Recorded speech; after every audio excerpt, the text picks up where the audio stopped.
Bom dia! Estamos de volta com as nossas reflexões matinais enraizados em Cristo.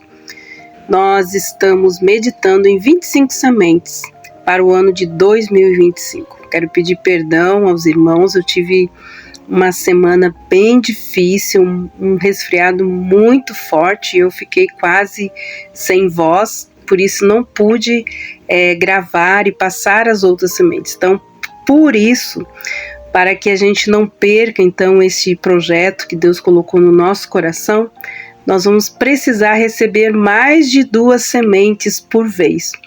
Então hoje eu quero deixar 2 sementes importantes para o seu ano de 2025. Uma delas está lá em Efésios capítulo 4, versículo 23, que diz assim: que quanto ao trato passado, vos despojais do velho homem, que se corrompe pela concupiscência do engano, e vos renoveis no espírito da vossa mente, e vos revistais do novo homem, que segundo Deus é criado em verdadeira justiça e santidade.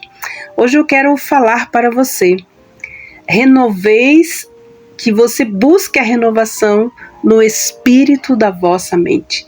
A frase é: vos renoveis no espírito da vossa mente. Ela significa que nós devemos permitir que Deus transforme e renove os nossos pensamentos e atitudes para que elas sejam alinhadas à sua vontade e também ao seu caráter. É muito importante a gente deixar os pensamentos, os sentimentos negativos e as coisas que neste ano acabaram trazendo tristeza, dor, sofrimento ou, paralisaram a nossa vida. Nós devemos deixar para trás e buscar um renovo no espírito da nossa mente. Então, o que isso significa, a renovação do espírito da mente? Renovação, essa palavra renovação, ela implica num processo que ele é contínuo de transformação. Ele nunca será um evento único, mas é uma mudança progressiva quando nós buscamos isso. Porque se Paulo orienta a igreja de Éfeso para que eles busquem a renovação do espírito da mente, então isso é possível acontecer. Alguma coisa estava acontecendo que o povo estava atrofiando a sua vida espiritual. O espírito da mente se refere à atitude, à disposição e à forma de pensar. Implica então em renovar a mentalidade, essa mentalidade às vezes antiga, uma mentalidade medíocre. Então nós precisamos buscar uma forma, nós precisamos ver que aquilo que a gente pensa, a gente diz a palavra de Deus. A forma como nós reagimos, ela traz para nós benefícios ou pode trazer doenças, como muitas pessoas têm adoecido pela forma como têm reagido, por causa da forma de pensamento, pensamentos agressivos, pensamentos negativos. Então, a forma como nós reagimos ao mundo, de acordo com os valores e os princípios, que o mundo ele tenta colocar em nossa mente. Então, nós devemos sempre renovar a nossa mente com o quê? Com os princípios, os valores da palavra de Deus e do reino de Deus. Por isso aqui, nesse texto, o despojar-se do velho homem representa a nossa antiga natureza pecaminosa, caracterizada por esses comportamentos e atitudes contrárias à vontade de Deus. Então nós devemos fazer essa autoanálise, ver aquilo que nós precisamos despojar, deixar, abandonar, deixar para trás, as antigas maneiras de falarmos, a maneira como às vezes nós vivemos e estamos vivendo aquele ciclo repetitivo de morte em nossa vida, nada traz esperança. Ele fala que nós devemos nos despojar, tirar essas roupas velhas, antigas e nos revestir do novo homem. Esse novo homem se refere à nossa nova identidade em Cristo, que ela foi criada segundo Deus em justiça e em santidade. Então esse revestir-se sugere a gente adotar uma nova vida, marcada às vezes pela obediência. Se você é desobediente, obediência a Deus, e refletir o caráter de Deus, ser uma pessoa verdadeira, honesta, humilde, sincera, todas as coisas que nós estamos falando.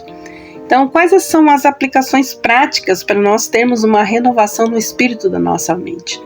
Primeiro, transformação da nossa mente. Nós devemos nos envolver de forma prática e intencional com a leitura da palavra de Deus, com a oração, se tornar uma pessoa de oração, de reflexão também, permitir que a palavra de Deus transforme os seus pensamentos e mude as suas atitudes. Uma mudança de comportamento, abandonar os hábitos antigos, esses vícios antigos, esses ciclos que acabam nos limitando naquilo que Deus tem para nós. Nós devemos abandonar esses hábitos, vícios, atitudes e comportamentos que não estão alinhados com os princípios cristãos.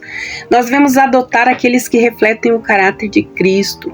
Nós devemos buscar a nossa total dependência do Espírito Santo, confiar no Espírito Santo para nos ajudar nesse processo de transformação contínua, buscando a sua orientação e a sua capacitação. Lembrando sempre, ele está falando sobre despojar do velho homem e se revestir do novo. Ele está dizendo, viva a sua nova identidade, abrace a sua nova identidade em Cristo, vivendo de maneira que demonstre que a justiça, a santidade e o amor de Cristo está em você.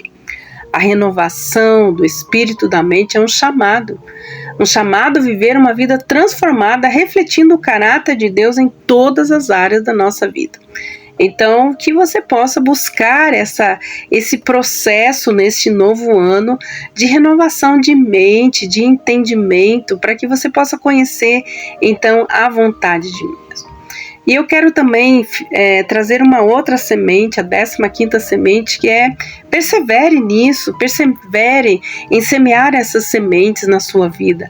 A perseverança, ela sempre foi um tema muito importante na Bíblia, ela está sempre ligada, associada, com a fé, com a experiência e com a paciência. Romanos capítulo 5, versículos 3 a 4 diz assim, não somente isso, mas também nos gloriamos nas tribulações, sabendo que a tribulação produz a paciência, e a paciência a experiência, e a experiência a esperança.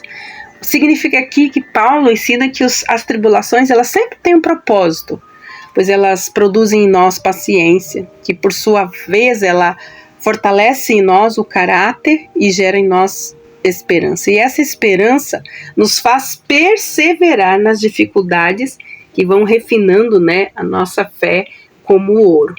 Tiago capítulo 1, versículo 12, ele fala assim, bem-aventurado o homem que suporta a tentação, porque quando for provado receberá a coroa da vida, a qual o Senhor tem prometido àqueles que o amam. Tiago enfatiza aqui a bem-aventurança daqueles que perseveram sobre tentações, sobre as provações, prometendo que esses que perseveram e suportam e vencem receberão a coroa da vida eterna. Gálatas 6:9, ele diz assim, e não nos cansemos de fazer o bem, porque a seu tempo ceifaremos se não houvermos desfalecido. Às vezes nós recebemos tanto mal que não queremos mais fazer o bem. Mas a palavra de Deus diz o contrário. Não se canse de fazer o bem. Paulo encoraja os crentes a não se cansar de fazer o bem, pois a perseverança resultará em colheitas de bênção no tempo certo. Hebreus 12, capítulo 12, versículos 1 e 2, diz assim, portanto, nós também, pois que estamos rodeados de uma tão grande nuvem de testemunha, deixemos todo o embaraço, o pecado que tão de perto nos rodeia e corramos com paciência a carreira que nos está proposta, olhando para Jesus, o autor e consumador da fé, o qual pelo gozo que está proposto suportou a cruz, desprezando a afronta, assentou-se à destra do trono de Deus. Hoje nós precisamos buscar a paciência. As pessoas não estão com paciência, não estão perseverando, não estão intolerantes e por isso estão adoecendo. Então, o autor de Hebreus encoraja os crentes a correrem a corrida da vida com perseverança, com paciência, olhando para quem? Para Jesus, como um exemplo supremo do quê? de gente que tem paciência e gente que é perseverante. Romanos 8:25, para finalizar, diz assim: mas se esperamos o que não vemos, com paciência esperamos.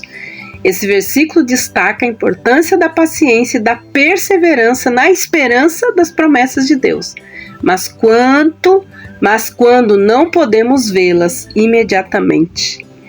Combati o bom combate, acabei a carreira e guardei a fé. É assim que Paulo termina a sua vida.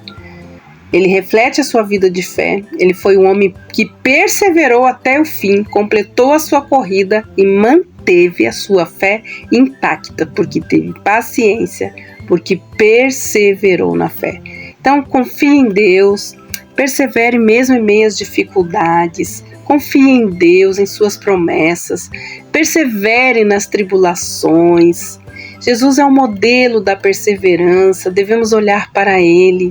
A esperança, amados, é a nossa recompensa. A perseverança é frequentemente associada com a esperança e a expectativa de uma recompensa futura. Nós devemos esperar o dia que será colocada em nossas cabeças a coroa da vida eterna. Mas são para aqueles que têm paciência e para aqueles que perseveram até o fim. Não importam as circunstâncias. Continuam confiando no Senhor, pois o Senhor está trabalhando em suas vidas, usando todas as coisas para que tenham paciência e perseverem, e assim Ele cumpra suas promessas em suas vidas. E Deus abençoe você, e até amanhã com as nossas reflexões matinais enraizados em Cristo. Deus te abençoe e até lá!